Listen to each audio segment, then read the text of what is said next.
how's it going guys? My name's Harry. And my name's Luke. And we're the head coaches of the Boxing Method, and we specialise in strength and conditioning and injury prevention for boxers. So in today's video guys, we're going to take you through 5 different exercises to help you increase your punch speed.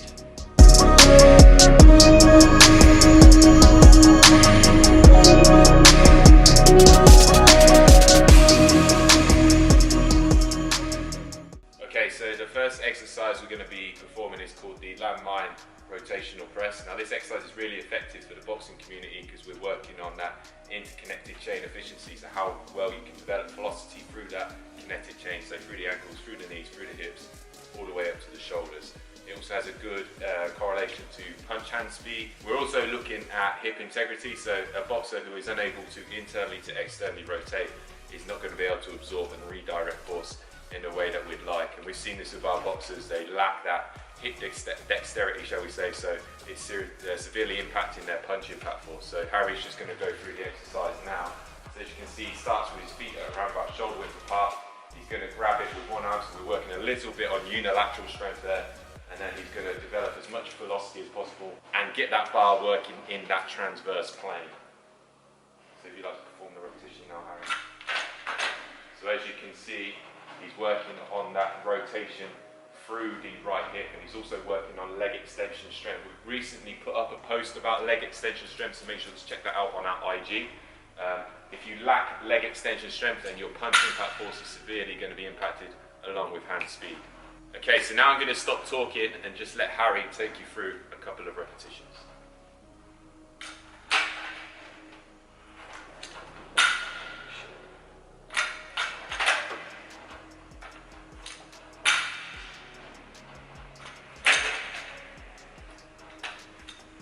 As you can see guys, another note here for injury prevention. If he's lacking any sort of shoulder strength, or if he's lacking stability at the shoulder, elbow to wrist, then that's obviously going to impact the exercise he performed there, and then that's obviously going to impact his in-ring performance. So make sure you're bulletproof in the shoulder, you're bulletproof in the elbow, and you're bulletproof in the wrist. You can check out all of our templates on our website, the shoulder tendinopathy method or the mobility method, and these are all for a discounted price, so get in there quick.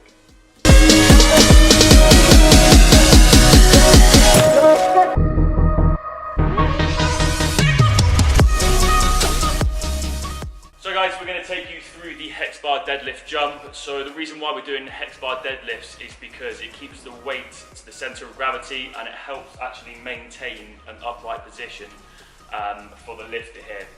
The reason why we're going light is because we're going to try and increase rate of force development, and we're going to try and use that force velocity curve to take advantage of it. Right guys, so what I'm going to do is get Luke to show you the technique. So what he's going to do, he's going to get in position with his feet, he's going to get shoulder width apart, and he's going to grab the bar just here, okay? So from here, what he's going to do, he's going to drop his hips, and he's going to lift his chest up. From here, he's going to bring his scapula down into his back pocket, so his lats are engaged. From here, he's going to keep a nice neutral head position. He's going to be staring just in front of him. He doesn't want his head up. If you lift your head up, the reason why this is because we don't have a neutral spine just here, so he's going to keep it down, looking at an object just below, so we have a neutral spine. So you can actually put a wooden stick here and make sure it's aligned just there. So what Luke's going to do now, he's going to drive through the floor as powerful as he can. He's going to jump up just like that. And again for me. Good. So what he's going to be doing here, he's going to be extending through the ankle, knee and the hip, and he's going to be driving as far up as he can, just like a vertical jump test. So imagine you're doing a vertical jump test just with a hex bar deadlift. So what I'm going to do now is I'm going to stop talking, and again I'm going to walk around with the camera, and I'm going to show you Luke's hex bar deadlift jump, so you guys get an understanding on how to actually do it.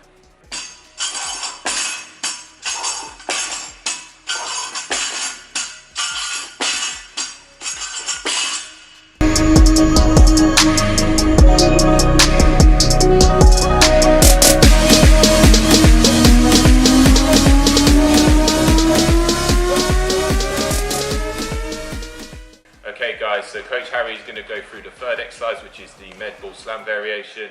This is working on your rate of force development in a triple extension manner. So it's obviously working on that rear hand striking kinematics. It's also working on the uppercut So what we're looking at here is there's any structural imbalances from a coach's point of view, and we're also looking at how Harry produces force in a triple extension manner. You can also get some feedback here on how well you can load your boxer, or how well you can load your combat sport athlete. This is an exercise we tend to use for our more advanced boxers as a primer exercise to prep them for more the trap bar deadlift or Olympic lift exercise. Start with the feet shoulder width apart or hip width apart. Now there's not a set guideline for where the feet need to lie, it just depends on your hip integrity or mobility. And if you want more details on that, then you'll have to hit that or click the link in our bio. Now what he's going to do is he's going to bend down, he's going to grab the ball, so he's going to enter a squat position. Alright, now what you want to be checking for here is there's no hyperkyphosis, so you want to make sure he is retracting at the shoulder blades, he's pushing his hips back, and he's keeping his core engaged. Yeah, so he's going to keep his rib cage down, he's going to keep that core nice and tight. As we don't want to be spending too long in this position, as that'll be wasted energy, what he's going to do is he's going to rely on that rate of force to go in a triple extension manner, so ankle, knee and hip is going to extend, and then he's going to drive that foot back down with force, straight back up, straight back down, so he's working on that elastic recoil in a triple extension manner. I'm just going to let Harry go through 5 reps now. So it'll be 1, good, nice and powerful, 2, good, 3, good, 4, and just 1 more, 5, good. So if any of your athletes are lacking that full stretch shortening at the hip, so if they're constantly sat down, if they are doing a day job like behind the office, then you probably need to incorporate some METs and some PNF based stretches there.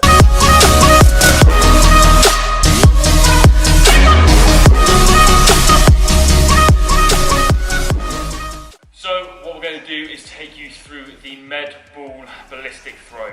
So what this does, it helps with the stretch shortening cycle and rate of force development. So for instance, take it as you're in a bout or if you're in training doing sparring, what you're going to be doing is you're going to be retracting and then redirecting.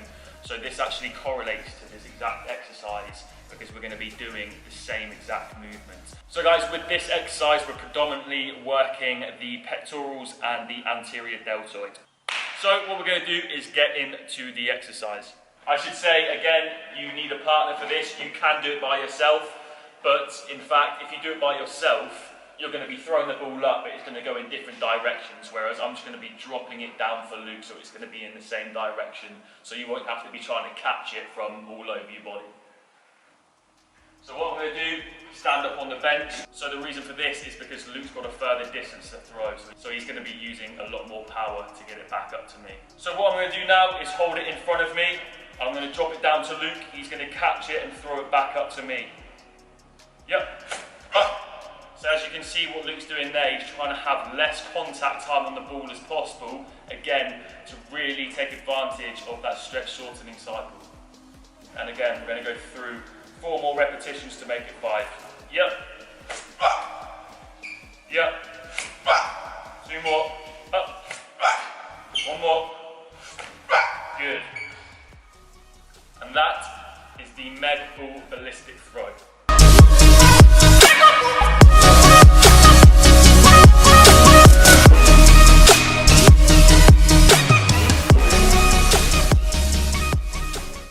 Okay, so with this 5th and final exercise, what we're doing is working on that rotational power. So we're working in that transverse plane. A lot of boxers find themselves in the transverse plane. A lot of our boxers on the TBM Academy currently enjoy this exercise because of its direct effect to the hook exercise. So we've seen a lot of our boxers improve their hooks, their left hooks and right hooks, due to performing this exercise. Okay, so with this one, what we're going to be doing is working on the internal and external obliques. I'm just going to let Harry go through a few repetitions now. So what he's going to try and establish is a solid base. So his feet need to be shoulder width apart. He's going to lock down that rib cage. Alright, so let Harry just go through a few repetitions now. As you can see, he's absorbing and redirecting. Now you didn't want to find a hard surface. If you're going to start doing this at home, then you're going to obviously start knocking walls down. Then you don't want to be doing any of that. Alright, so you need to find a brick wall, and you just need to absorb and redirect into it. And we're aiming for around about 5 repetitions, but it depends on your goal.